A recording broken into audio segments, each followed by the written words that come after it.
নমস্কাৰ মৰমৰ অকনিহত মই বৰ্ণালী শইকীয়া বাইদেৱে তোমালোকলৈ লৈ আহিছো তোমালোকৰ স্পন্দন পাঠ্যপুথিখনৰ 6 নম্বৰ অধ্যায়ৰ 9 নম্বৰ অংশটি অৰ্থাৎ শেষৰটি অংশ এই অংশটিত কিনো আছে চাও আহাচোন প্ৰথমতে আছে তলৰ কোন কেইগৰাকী মহিলাই দেশৰ হকে যুদ্ধত অংশগ্ৰহণ কৰিছিল তেওঁলোকৰ নামৰ কাষত থকা এগুল চিনটো পুৰুৱা এতিয়া দেখিছানে তোমালোকে ইয়াতে কেইগৰাকীমান মহিলাৰ ছবি দি থোৱা আছে আৰু এই মহিলা কেইগৰাকী কোন অহল্যাবাই জয়মতী কনকলতা আৰু এই মহিলা কেইগৰাকীৰ ভিতৰত কোন কেইগৰাকীয়ে দেশৰ হকে যুদ্ধ কৰিছিল আমি কি কৰিব লাগিব এই গোল চিনটো পুৰ কৰিব লাগিব এতিয়া আহাচোন চাও প্ৰথমতে অহল্যাবাই দেশৰ হকে যুদ্ধ কৰিছিল নে কৰিছিল গতিকে আমি ইয়া ধুনিয়াকৈ কি কৰিম গোল কৰি দিম এনে ধৰণেৰে আমি গোল কৰি দিম তাৰ পাছতে চোৱা জয়মতীয়ে কৰিছিল নে যুদ্ধ জয়মতীয়ে যুদ্ধ কৰা নাছিল যদিও বা জয়মতীয়ে দেশৰ কাৰণে নিজৰ প্ৰাণ ত্যাগ দিছিল নিজৰ প্ৰাণ আহুতি দিছিল তথাপিতো তেখেতে যুদ্ধ কৰা নাছিল গতিকে আমি ইয়াত গোল চিনটো পুৰ নকৰো তাৰ পাছত চাও আহাচোন কনকলতায়ো নিজৰ দেশৰ কাৰণে ব্ৰিটিছৰ বিৰুদ্ধে আন্দোলন কৰিছিল গতিকে আমি ইয়াতো কি কৰিম এই গোল চিনটো পুৰ কৰি দিম নহয়নে তোমালোকেও এনে ধৰণেৰে কৰিবলৈ চাবা এই কেইগৰাকী মহিলাৰ উপৰিও এই কেইগৰাকী নাৰীৰ উপৰিও আৰু চাও আহাচোন তেওঁলোকে যুদ্ধত অংশগ্ৰহণ কৰিছিলে নে নাই এয়া হ'ল ঝান্সী ৰাণী লক্ষ্মীবাইও যুদ্ধ কৰিছিলে নিজৰ দেশৰ হকে গতিকে আমি কি কৰিম ইয়াত আমি গোল চিনটো পুৰ কৰি দিম এনে ধৰণেৰে আমি পুৰ কৰিম তাৰ পাছতে আছে পিছৰ ছবিখনত মমতাজে দেশৰ হকে যুদ্ধ কৰা নাছিলে গতিকে আমি এই গোল চিনটোত পুৰ নকৰো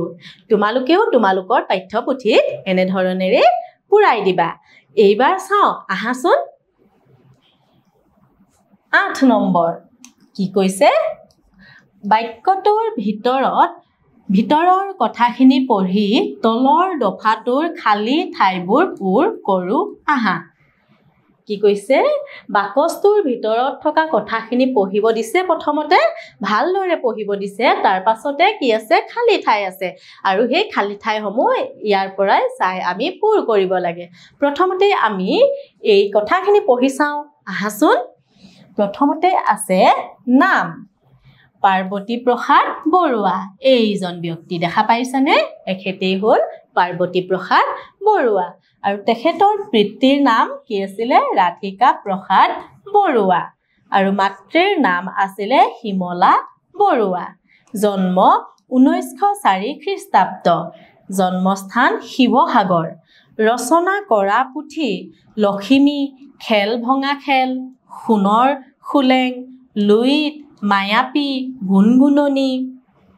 সমিধান ৰূপকোঁৱৰৰ কথা সুৰ চানেকি জোনাকী মেল ইত্যাদি আৰু তেখেতৰ মৃত্যু হৈছিল 1964 খ্ৰীষ্টাব্দত এতিয়া তোমালোকে নিশ্চয়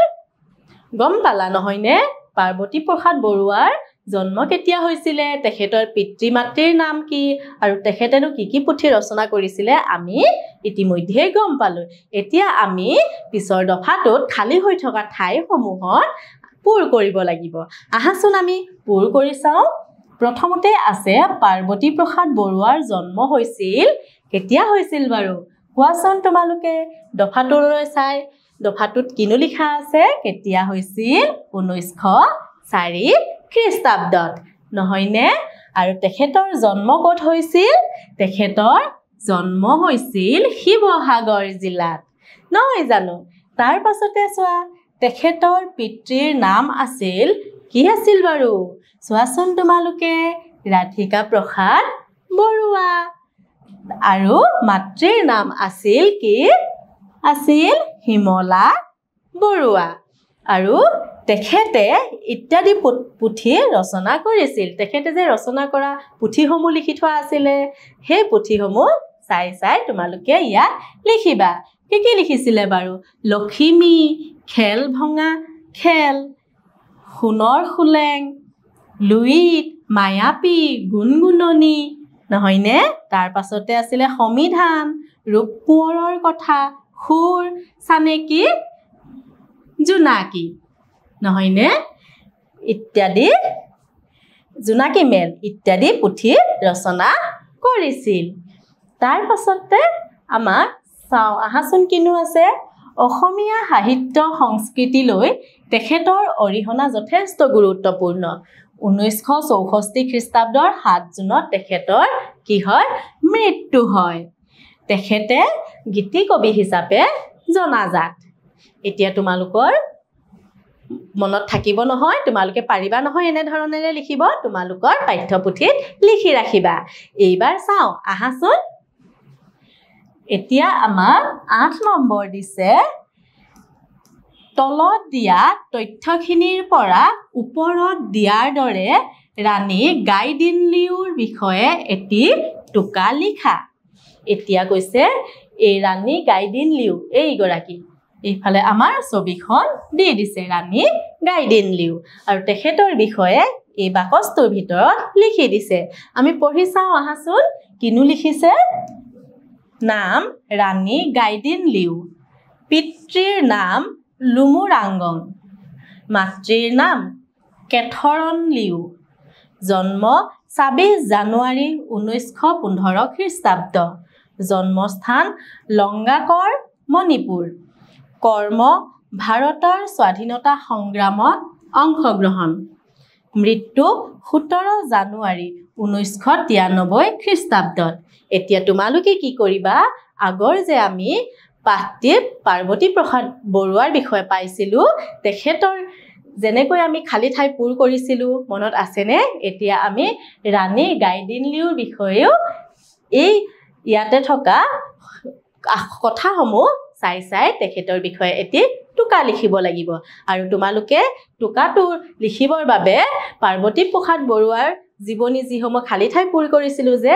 তেওঁৰ সেই দফাটোৰ পৰাও চাই ল'ব পাৰা কেনে ধৰণেৰেনো টুকাটো লিখে আৰু তোমালোকৰ নিজৰ বহিত লিখিবা এইবাৰ চাও আহাচোন 8 নম্বৰ কি কৈছে ইয়াত তোমাৰ দেউতাৰাৰ বিষয়ে তলৰ তথ্যবোৰ পূৰ কৰা এতিয়া কি কৈছে ইয়াত তোমাৰ দেউতাৰাৰ বিষয়ে তলৰ তথ্যবোৰ পূৰ কৰা ইতিমধ্যে আমি পাৰ্বতী প্ৰসাদ বৰুৱা আৰু ৰাণী গাইদিনলিউৰ বিষয়ে তথ্য পূৰ কৰিছিলো নহয়নে এতিয়া তোমালোকে কি কৰিবা এনে ধৰণেৰে তোমালোকে তোমালোকৰ দেউতাৰাৰ তথ্য পূৰ কৰিব লাগিব আৰু এইটো কৰিবলৈ যাওঁতে তোমালোকে ডাঙৰৰ সহায় লবা প্ৰথমতে কি কৰিবা তোমালোকে এইফালে এখন দেউতাৰ ফটো লগাবা তাৰ পাছতে চোৱা নাম ইয়াতে তোমালোকে দেউতাৰ নাম লিখিবা আৰু ইয়াত তেখেতৰ জন্ম কেতিয়া হৈছিল লিখিবা তেওঁৰ জন্মনো ক'ত হৈছিল লিখিবা জন্মস্থান পিতৃ তেখেতৰ পিতৃৰ নাম লিখিবা মাতৃ তেখেতৰ মাতৃৰ নাম লিখিবা বৰ্তমান ঠিকনা বৰ্তমান তেখেত ক'ত থাকে সেই ঠিকনাটো লিখিবা তাৰ পাছত চাও আহাচোন বৃত্তি তেখেতৰ বৃত্তি কি তেখেতে কি কৰি জীৱিকা উপাৰ্জন কৰে তাৰ পাছতে গাঁও নগৰ য'ত তেখেত থাকে গাঁও নে নগৰ সেই লিখিবা ডাকঘৰ লিখিবা থানা কি পৰে সেই অঞ্চলটোত লিখিবা জিলাখনৰ নাম লিখিবা তাৰ উপৰি ৰাজ্যখনৰ নাম লিখিবা আৰু পিন কোড লিখিবা তোমালোকে তোমালোকৰ পাঠ্যপুথিত এনেকৈ তোমালোকৰ দেউতাৰ বিষয়ে সম্পূৰ্ণ ঠিকনাটো লিখিবা তাৰ পাছত চাও আহাচোন প্ৰকল্প 9 নম্বৰ অধ্যায়টোত পোৱা মহান ব্যক্তিসকলৰ কোনকেইটা গুণ তোমাৰ ভাল লাগিছে তাৰে এখন তালিকা প্ৰস্তুত কৰা এতিয়া কি কৈছে আমি যে এই অধ্যায়টোত পঢ়িলো ইতিমধ্যে তাত বহু কেইজন মহান ব্যক্তিৰ বিষয়ে আমি জানিবলৈ পালো নহয়নে তাৰে ভিতৰত তোমালোকৰ কোন কেইজন মহান ব্যক্তিৰ কোন কেইটা গুণ ভাল লাগিছে এই যে খালি হৈ আছে এই টুকাটোত লিখিবা তোমালোকে এই খালি হৈ থকা ঠাইখনত লিখিবা এতিয়া আমি কোন কেইজন মহান ব্যক্তি পাইছিলো জ্যোতিপ্ৰসাদ আগৰৱালা পাইছিলো ৰাজমাতা অহল্যা পাইছিলো নহয়নে পাৰ্বতী প্ৰসাদ বৰুৱা যাদৱ পায়েং ৰাণী গাইদিনলিউ তেওঁলোকৰ বিষয়ে আমি পঢ়িবলৈ পালো অধ্যায়টিত এতিয়া তোমালোকে কি কৰিবা ইয়াতে ধুনীয়াকৈ লিখিবা যে জ্যোতিপ্ৰসাদ আগৰৱালা ধৰি লও জ্যোতিপ্ৰসাদ আগৰৱালাক তোমালোকৰ কি কাৰণে ভাল লাগে তেওঁ কোনটো গুণ তোমালোকৰ ভাল লাগে ঠিক তেনেকৈ ৰাজমাতা অহল্যাবাইনো কোন কেইটা গুণ তোমালোকৰ ভাল লাগে লিখিবা প্ৰত্যেকটো কথাই ধুনীয়াকৈ তোমালোকে এই খালি যে হৈ আছে এই ঠাইডোখৰত লিখিবা আৰু তোমালোকে পঢ়িবলৈ যত্ন কৰিবা মৰমৰ অকণিহঁত এই অধ্যায়টি ইমানতে সামৰিছো আগন্তুক দিনত এটি নতুন অধ্যায়লৈ পুনৰ আহিম ধন্যবাদ